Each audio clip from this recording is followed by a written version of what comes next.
Hello friends, welcome to R K classes. दोस्तों, आज की क्लास में हम लोग बात करने वाले हैं शून्य कार्बन उत्सर्जन का लक्ष्य प्राप्त करने हेतु भारत को अपने जीवाश्म ईंधन को हरित ईंधन बास्केट के रूप में परिवर्तित करना होगा। ऐसे में प्राकृतिक गैस ऊर्जा संक्रमण का एक बेहतर विकल्प है। इस पर हमें विवेचना करना है। तो वर्ड लिमिट में से लिखा गया है। शुरू करने से पहले यदि आप इस चैनल पर नए हैं तो चैनल को सब्सक्राइब करें, पास वाले बेल आइकन को जरूर दबाएं, अधिक से अधिक सपोर्ट करें ताकि आगे भी इस तरह की जो है वीडियो आती रहे। आज की वीडियो का लाइक जो है दोस्तों 50 लाइक है, इसको जो है आप लोग करें, अधिक से अधिक इसको शेयर करें। तो चलिए शुरू करते हैं आज का अपना टॉपिक।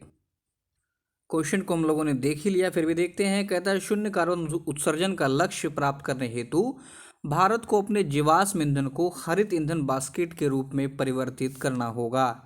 बात यहाँ कह रहा है कि प्राकृतिक गैस ऊर्जा संक्रमण का एक बेहतर विकल्प है, विवेचना कीजिए। तो इसमें हम लोग जो फोकस करेंगे प्राकृतिक गैस के ऊपर। देखिए इसमें क्या कहता है कि भारत के विभिन्न थिंक टैंक, जलवायु वार्ताकार, कॉरपोरेट और पर्यावरण संबंधी एनजीओज जो है ये शून्य कार्बन उत्सर्जन की अवधारणा को प्राप्त करने के लक्ष्य पर विचार कर रहे हैं। इस लक्ष्य की प्राप्ति हेतु भारत को जो है सबसे पहले अपने जीवाश्म ईंधन को हरित ईंधन बास्केट के रूप में बदलना होगा। हमारा जो लक्ष्य है ये शून्य कार्बन उत्सर्जन, तो इसको करने के लिए सबसे पहला काम क्या है कि हमें जो है जीवाश्म ईंधन को हरित ईंधन बास्केट के रूप में बदलना होगा। इसी क्रम में आगे बढ़ते हुए प्राकृतिक गैस की हिस्सेदारी को बढ़ा करके हम लोग इस लक्ष्य को प्राप्त कर सकते हैं। आगे कहता है कि प्राकृतिक गैस जो है सभी जीवाश्म ईंधनों में सबसे नया है। इसके अलावा यह भारतीय उपमहाद्वीप में प्रचुर मात्रा में उपलब्ध है।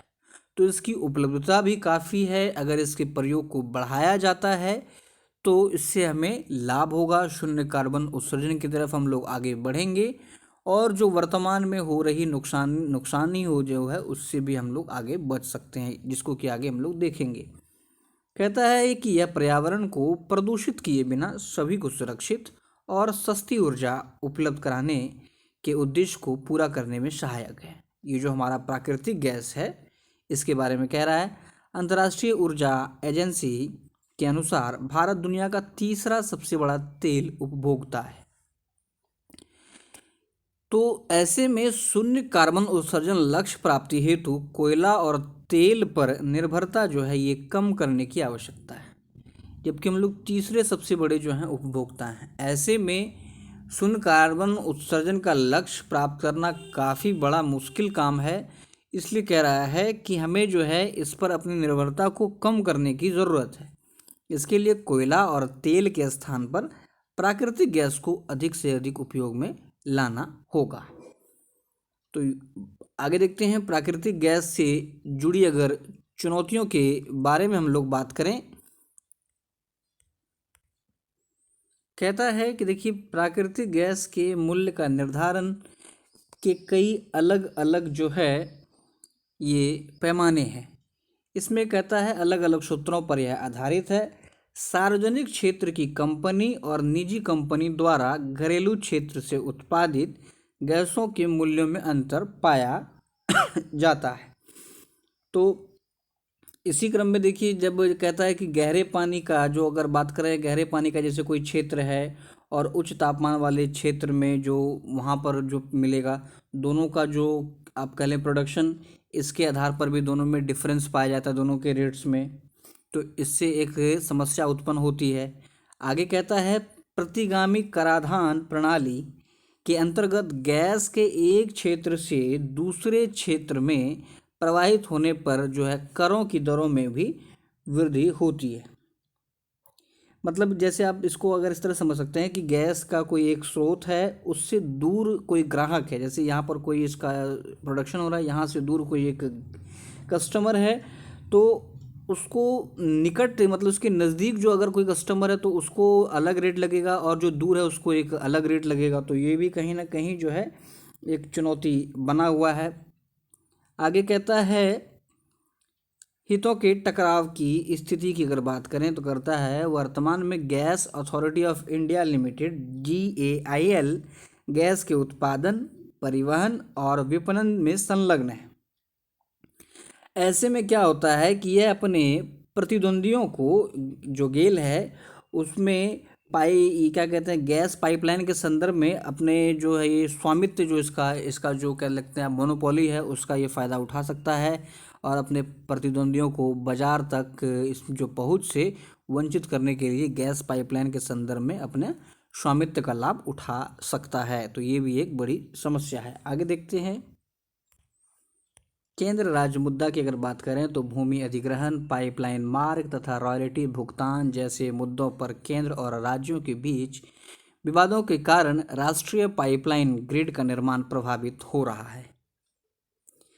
केंद्र तथा राज्यों के बीच व्याप्त मतभेदों के कारण आयात सुविधाओं के निर्माण तथा गैस बाजारों के सृजन में भी देरी हो रही है।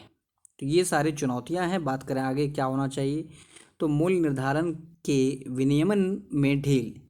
कहता है कि घरेलू स्तर पर उत्पादित गैस के लिए मूल्य निर्धारण के विनियमन में ढील जैसे अर्थव्यवस्था का बढ़ावा देने के संदर्भ में बाजार सुधारों को सुरक्षित करने का एक प्रमुख पहलू हो सकता है।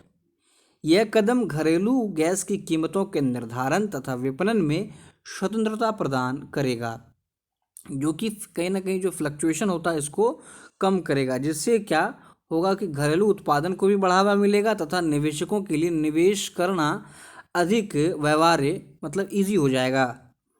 इसके अलावा बाजार आधारित और किफ़ायती मूल्य निर्धारण से औद्योगिक विकास एवं आर्थिक प्रतिस्पर्धा को भी बढ़ावा मिलेगा।